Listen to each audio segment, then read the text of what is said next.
Hello everyone, in this video we'll discuss about bones. Suppose आप किसी execution field में हैं और आपको बोन्स मिल जाता है, तो आप उसको कितने एंगल से देख सकते हैं उसके बारे में ये वीडियो है। अगर आप अंत तक देखते हैं तो फिर आपको एक बेसिक आइडिया मिल जाएगा कि आप किसी बोन को कितने एंगल से देख सकते हैं।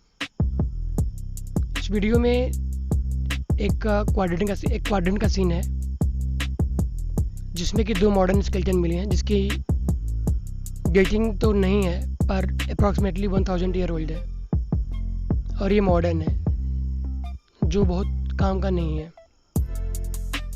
इसलिए स्ट्रेंचों को बंद कर दिया गया। ये जो देख रहे हैं ये स्कल है, राउंड शेप में है और ये मॉडर्न कैसे आइडेंटिफाई किया गया, क्योंकि अभी ये ग्रीन है और डिकम्पोजिशन भी इसका अच्छे से नहीं हुआ है अभी, तो ये ज़्यादा ओल्ड नहीं लग रहा था, इसलिए ट्रेंच को बंद कर दिया गया। क्योंकि काफ़ी लोग का बिलीफ इससे जुड़ा हुआ हो सकता है जो अगल बगल के गांव वाले हैं, तो इसलिए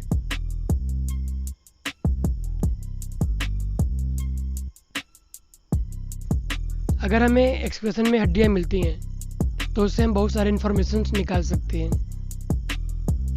जैसे जो बोन्स होता है ह्यूमन का होता है, एनिमल का होता है, यही दो के मैक्सिमम मिलते हैं। चिड़ियों के कभी कभी मिल जाते हैं, बर्ड्स के भी। ह्यूमन में मैक्सिमम जो है निएंडरथल या मॉडर्न मैन का ही मिलेगा। एनिमल्स में जो है कि sheep, goat and crocodile, dog etcetera, इन्हीं सब का मिल सकता है। और इनके मिलने के बाद सबसे बड़ा जो क्वेश्चन होता है वो ये होता है कि ये है क्या, मेल है या फीमेल है। सपोज आपको आर्कोलॉजिस्ट हो और आपको आइडेंटिफाई करना है कि जो स्केलेटन मिला है या फिर जो बोन्स मिला वो क्या है, तो आप उसको कैसे करेंगे। उसके लिए जो है कि 6-7 पैरामीटर हैं जिनमें मैं दो बेसिक के बारे में बात करूंगा सिर्फ, कि कैसे आप आइडेंटिफाई करेंगे कि ये मेल है या फीमेल है। वैसे दोनों स्केलेटन तो सेम लगते हैं पर कुछ उसके बेसिक अंतर है।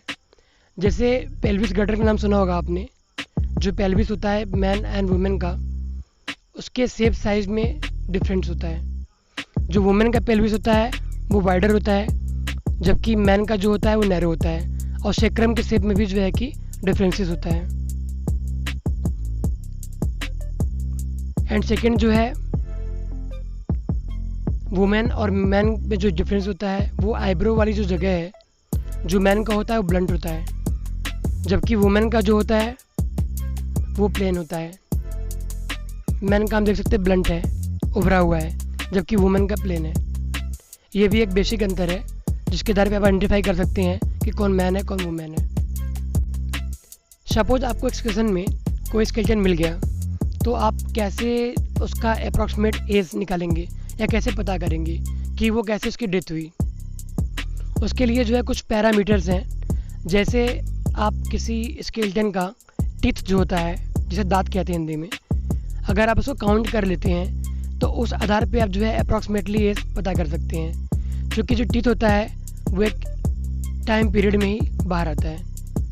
जैसे आप अगर बच्चे हैं तो फिर 14, 20, 26, यूथ हैं तो 28, 30, मेच्योर होते हैं तो 32 भी होता है।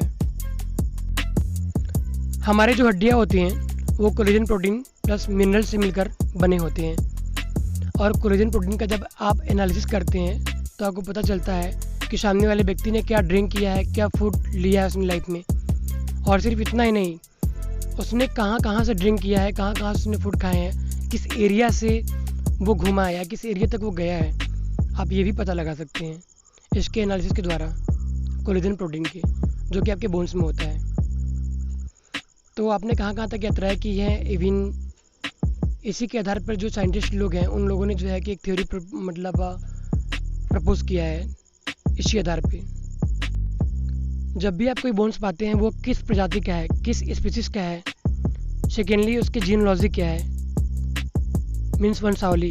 और थर्डली वो कहाँ तक गया है, कहाँ से आया है, मीन्स इमिग्रेशन एंड माइग्रेशन के बारे में आप डीएनए एनालिसिस के थ्रू जानकारी हासिल कर सकते हैं। How did they die, means कोई भी स्केलेटन मिलता है वो कैसे उसका डेथ हुआ, उसका एक रीज़न हो सकता है fracture.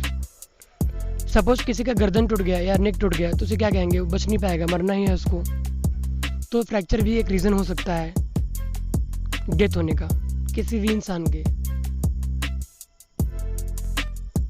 What kind of diseases to man means इंसानों को उस टाइम पीरियड में कैसे कैसे जो है रोग हुआ करती है। जैसे डेंटल डिजीज़ जिसे कैविटीज भी कहते हैं, कैरीज भी कहते हैं। टूथ लॉस भी एक कॉमन डिजीज़ था, अभी भी है। काफ़ी लोग के दांत समय से पहले झड़ जाते हैं, गिर जाते हैं। सपोज करो कि आपके पास दांत ना हो, कैसा लाइफ होगा, है ना।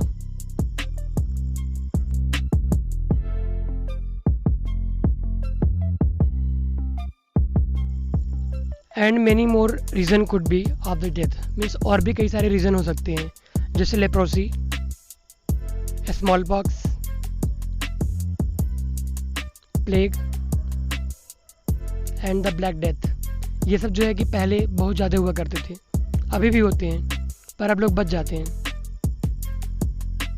अगर हम आगे देखें तो कोई भी स्केलेटन हो, कैसे पता करेंगे कि डेथ उसका कैसे हुआ है। कभी कभी क्या होता है कि हम शार्प जो चीज़ें होती हैं उनका यूज़ करते हैं, जैसे स्टोन टूल शार्प होता है, उससे आप किसी को मार सकते हैं। उसे भी लोग मारते होंगे उस टाइम पीरियड में भी। फॉर एग्जांपल मैंने ये कुछ इमेजेस लगाए हैं जो आप देख सकते हैं, शार्प फोर्स। और जब आप ब्लंट से मारते हैं, ब्लंट मीन्स आप इस स्कल को देख रहे हैं, इसको किसी ब्लंट चीज़ से मारा गया है, तभी जो है कि इसकी डेथ हुई है। ये एक ट्रामा है जिसे छेद कहते हैं। तो कोई ऐसा औजार रहा होगा जिससे मारा गया होगा, तो ये भी एक रीज़न हो सकता है डेथ का। क्योंकि जब आपको स्केलेटन मिलेगा, आप उसका अध्ययन करेंगे, एनालिसिस करेंगे, तो आपको समझ में आएगा कि किस तरीके से इसका डेथ हुआ होगा।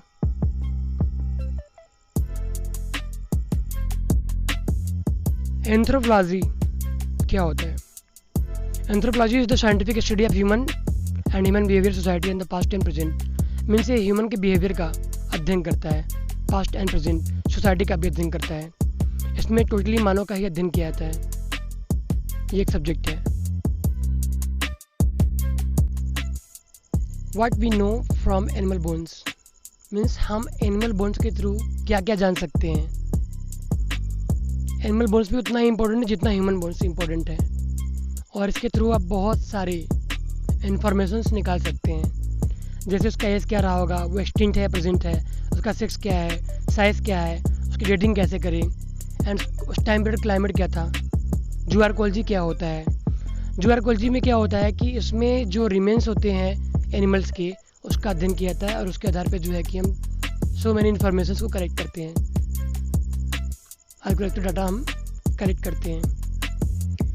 जैसे अगर हम बात करें क्लाइमेट की, तो ऑक्सीजन आइसोटोप एनालिसिस के थ्रू हम एनिमल बोन का एनालिसिस करते हैं, जिससे उस टाइम पीरियड के क्लाइमेट के बारे में पता कर सकते हैं। क्योंकि जितने भी एनिमल्स होते हैं उनका अपना क्लाइमेट अलग अलग होता है, सब एक माहौल में नहीं रह सकते। हर कोई पानी में नहीं रह सकता, हर कोई सूखे में नहीं रह सकता।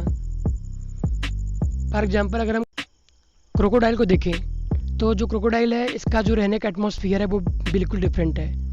पानी में रहता है, कैसे पानी में रहता है, स्लाइटली साल्टी वाटर में इसको पसंद है, एंड फ्रेश वाटर में भी रह सकता है।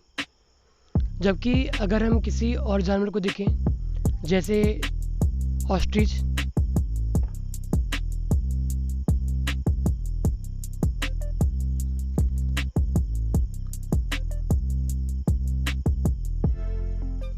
अगर हम ऑस्ट्रिच को अगर देखें तो इसको पसंद है ड्राई एंड हॉट वेदर, इसको पसंद है जहाँ पे ही रहता है। बेसिकली अफ्रीका में पाया जाता है, और इंडिया में भी 3 जगहों से पाया गया है, 3 स्टेट में पाया गया है। भीमबेटका, पाटने और कोई एक और जगह है जहाँ से इसकी जो है कि ऑडियंस मिली है, इसके एक्सेल्स की ऑडियंस मिली है। तो every animal have different atmosphere. ये जो हम हरप्पन सील देख रहे हैं, इसमें जो जानवर है आज वो प्रेजेंट नहीं है, इट मीन्स एक्सटिंक्ट है। तो ऐसे बहुत सारे एग्जाम्पल हैं जो कल मौजूद थे पर आज मौजूद नहीं है। मीन्स आज के 5000 साल पहले ये जानवर मौजूद था पर ये आज नहीं है। ऐसे बहुत सारे जानवर हैं जो मौजूद नहीं है, तो इसके थ्रू हम भी जान सकते हैं, बोन्स के थ्रू।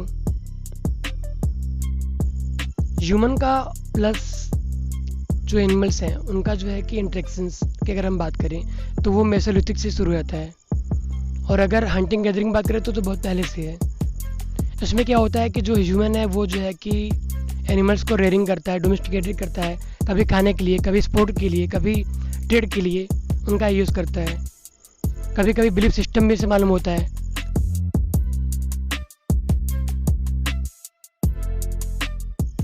आप जो है बोन्स को डेट भी कर सकते हैं, एएमएस डेटिंग के थ्रू कर सकते हैं, C14 डेटिंग भी कर सकते हैं। एएमएस जो है कि ज़्यादा एक्यूरेट होता है C14 के अलावा। और जब भी आपका बोन्स मिले तो कभी इसको सनलाइट में एक्सपोज नहीं करना चाहिए। और आगे आप इसमें डिटेल से पढ़ सकते हैं, थोड़ा बहुत मैंने लिखा है जो भी I have information about that. What is fossilisation means fossilisation क्या होता है? ये एक प्रोसेस होता है जब भी कोई लिविंग ऑर्गेनिज्म जो है कहीं दब जाता है किसी चीज़ के अंदर, ज़मीन के अंदर, बर्फ़ के अंदर, पानी के अंदर, तो वो प्रिजर्व हो जाता है और फिर लाखों साल बाद, हज़ारों साल बाद वो फिर एक्सपोज होता है। यही होता है फॉसिलाइजेशन। फॉर एग्जांपल देख सकते हैं कि ये जो फिश है एंड सेकेंड जो दिख रहा है, ये सब जो है प्रिजर्व हो चुके हैं किसी और एटमॉस्फेयर में। इसे फॉसिलाइजेशन कहते हैं। मीन्स कोई फॉसिल जो है प्रिजर्व हो जाए।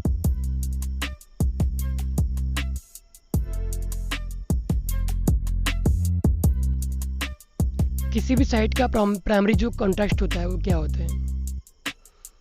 मीन्स किसी साइट का जो ओरिजिनल डिपोजिशन होता है उसमें कोई डिस्टर्बेंस या कोई चेंजेस ना हो, उसे प्राइमरी कॉन्टेक्स्ट कहते हैं। मीन्स जो चीज़ें बनी है, जो चीज़ें जिस स्टैटिफिकेशन में है, जिस लेयर में, वैसी ही हो, ये प्राइमरी कॉन्टेक्स्ट है। सेकेंडरी कॉन्टेक्स्ट क्या होता है?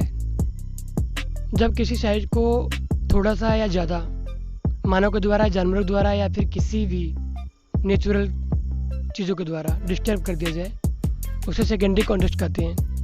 कभी कभी जानवर भी डिस्टर्ब कर देते हैं, ऊपर की चीज़ नीचे, नीचे की चीज़ ऊपर कर देते हैं, उसे सेकेंडरी कॉन्टेक्स्ट कहते हैं।